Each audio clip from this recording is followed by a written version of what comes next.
Lavando louça aqui, queria aproveitar para comentar um negócio sobre a dica da pastinha que eu dei ontem. Porque como eu falei, eu sou intolerante à lactose. Nem sempre, dependendo de como está meu estômago, meu corpo aceita produtos zero lactose. Porque o produto zero lactose, o que acontece é que ele é o produto normal, só que durante a produção eles colocam junto a quantidade de lactase necessária para digerir aquela lactose do produto.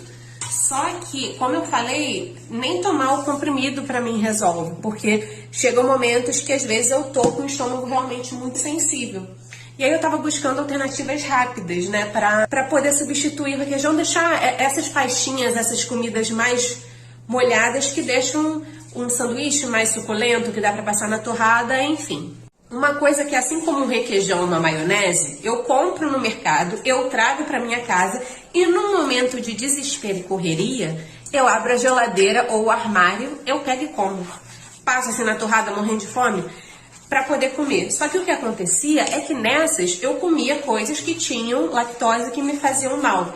Então eu não estava buscando uma alternativa perfeita, eu estava buscando uma alternativa possível. E aí eu recebi muitas mensagens que eu amei receber, mas eu queria aproveitar o tema para comentar.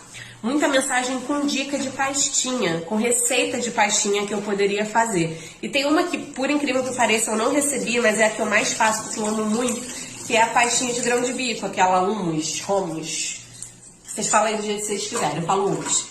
E recebi várias receitas, adorei as receitas, porque eu realmente sou fissurada em pastinha. Mas o que acontece é que eu estava procurando algo que fosse prático, que viesse pronto e que eu não tivesse trabalho para fazer. Acho importante dizer aqui que eu amei as receitas das pastinhas.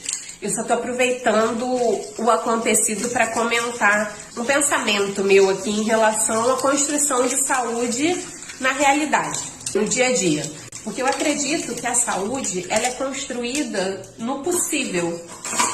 E o que acontece? Já teve um momento, acho que isso aconteceu em 2017, 2018, que tava uma onda assim, isso aconteceu na minha vida, tá? Mas ao mesmo tempo tava no mundo uma onda muito de alimentos funcionais, aí come semente, chia e quinoa e coisas assim, e as receitas muito complexas, batata doce assada, era sempre um grande preparo.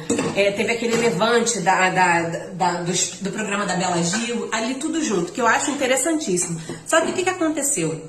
Pra mim ficou uma sensação de que eu não conseguiria construir saúde no meu corpo se eu não comesse o alimento mais funcional e rico e perfeito. O que acabou acontecendo com isso é que tudo que eu comia que não tivesse dentro desse grupo considerado perfeito me fazia sentir que eu estava matando o meu corpo, que eu estava me fazendo muito mal, que eu estava fazendo escolhas horríveis para mim e para minha saúde e me colocou num estado de hipervigilância, que a comida, o momento da alimentação, do contato com a comida, né? Não era mais um lugar de partilha, de afeto, de prazer e virou um lugar de ansiedade. Então o que acabou acontecendo é que essa saúde que eu estava buscando por essa alimentação dita perfeita acabou mais me adoecendo do que qualquer outra coisa. Então nesse movimento eu não construí saúde, eu construí adoecimento. E acaba que é uma visão de saúde que a gente tem que é muito focada na parte física. Então, nas quantidades de micro e macronutrientes que você come, porque seu corpo precisa disso para funcionar bem e não pode comer tal e tal coisa, porque isso faz mal de tal e tal jeito, é inflamatório. Só que a gente não consegue conceber uma visão de saúde que é mais global, que é uma visão que considera as minhas relações com a minha emoção, com o meu mental, as relações sociais, com as relações culturais, com as relações ancestrais, com todo o significado que tem na comida e, para além disso, com a comida e com a nossa relação de saúde, de cuidado com a gente, de cuidado com o outro, mas também num lugar de prazer. E assim, ainda pensando, ainda que a gente tenha uma perspectiva de saúde que só priorize o físico e que a gente acha que a saúde caminha nesse lugar, pensando na relação que a gente está cada vez mais criando com a nossa alimentação, que envolve ansiedade, a gente vê como que não só no Brasil, mas em outros países também, a relação das pessoas com a comida está cada vez mais adoecida, isso também produz coisa no nosso físico. O corpo fica inundado de cortisol, porque a gente o dia inteiro precisa comer para se manter bem. Então, assim, uma pessoa que come pouco por dia vai comer 2, 3 vezes, porque tem gente que come, eu sou do grupo que come mais vezes por dia. Então, pensando que aquilo dali está presente em todos os momentos do nosso dia, que a gente já está numa refeição e daqui a pouco vai ter que parar um pouquinho para pensar na próxima, vai exigir uma organização de ir no mercado, comprar, de voltar, de ir, de preparar. Esse lugar ansiogênico acaba ocupando espaços importantes em vários momentos do nosso dia, da nossa semana e do mês. Então, mesmo que sejam quantidades menores de cortisol que vão para o corpo, isso vai acontecendo ali o tempo inteiro. E isso eu estou tomando como exemplo também a nossa relação com a comida, porque isso acontece em muitos espaços que a gente visa uma construção de saúde. Vou abrir outro parênteses, mas eu vou chegar lá, tá? Olha só, há 1 ano atrás, mais ou menos, eu me mudei. E aí, quando a gente se muda, e principalmente vai morar sozinho, principalmente com 4 gatos, dar conta de tudo que a gente não dava sozinho antes é muito difícil. É muito difícil assimilar isso tudo. Eu trabalho dentro de casa também, eu sou autônoma. Eu estou usando o meu exemplo para poder fazer um link com a visão de saúde, como que é isso para mim na minha vida. Eu trabalho sozinha, tenho que organizar a agenda, tenho que organizar pagamento, tenho que organizar a parte burocrática, atender, estudar caso, estudar outras, enfim, é muita coisa. Isso ainda entender como é que uma casa funciona sozinha, gerenciar dispensa, de quantas coisas tem, o que eu preciso comprar, preparar a comida para ter certinho quando eu estiver atendendo. Enfim, são muitas coisas, muitos detalhes e muito trabalho invisível que a gente só tem noção quando a gente vai morar sozinho. E aí, eu achava antes de sair da casa da minha mãe que quando eu viesse morar sozinha eu iria viver a vida perfeita que eu imaginava, que era todas as comidas que eu comer eu vou preparar, eu vou ter minha hortinha dentro de casa já no primeiro mês que eu for morar sozinha, eu vou conseguir manter minha vida financeira super organizada, meus gatos vão ficar com a saúde em dia, enfim, vou fazer exercício 6 vezes na semana, 5 vezes na semana. Então eu tinha essa ideia de que eu conseguiria fazer as coisas que antes eu não conseguia fazer tanto.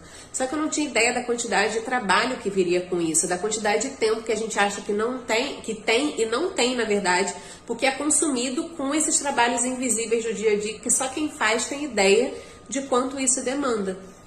E aí o que eu tive que escolher é fazer uma coisa por vez. Então eu tenho uma batalha de cada vez agora, porque a gente acaba entrando num estado ansioso tão intenso, em um estado que eu entrei, que a gente não sabe nem muito de onde está vindo, só que a gente entra. E aí eu tinha decidido há um tempo atrás que minha luta naquele momento era dar conta de atender os meus pacientes com qualidade de atendimento. E foi essa a luta, de conseguir responder em dia todas as mensagens que chegam no WhatsApp. E aí foi aquela luta daquele momento. Aqui eu tô agora, na verdade que eu já tô transicionando da luta, era conseguir manter a casa no nível organizado para que eu possa só fazer ajeitar um pouquinho todo dia para que ela se mantivesse arrumada. E isso eu consegui. Agora a minha luta é a hortinha, que eu já queria fazer lá atrás e que achei que ficaria pronta no primeiro mês.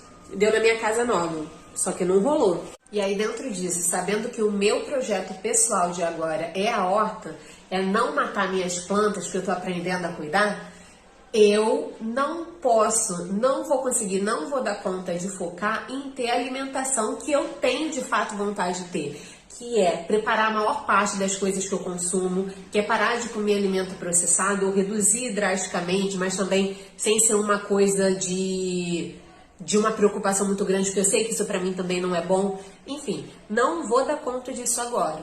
Só que eu não posso destruir o meu corpo nesse meio tempo. E aí o que eu faço é escolher, dentro das possibilidades, a melhor coisa. E nesse momento, como eu sei que correndo, como eu sei que eu estava dando atenção a outras coisas, eu poderia acabar comendo algo que não iria me fazer bem, que iria inflamar meu corpo, eu escolhi uma opção menos pior, que foi a pastinha de soja. E isso eu tenho tentado fazer com tudo.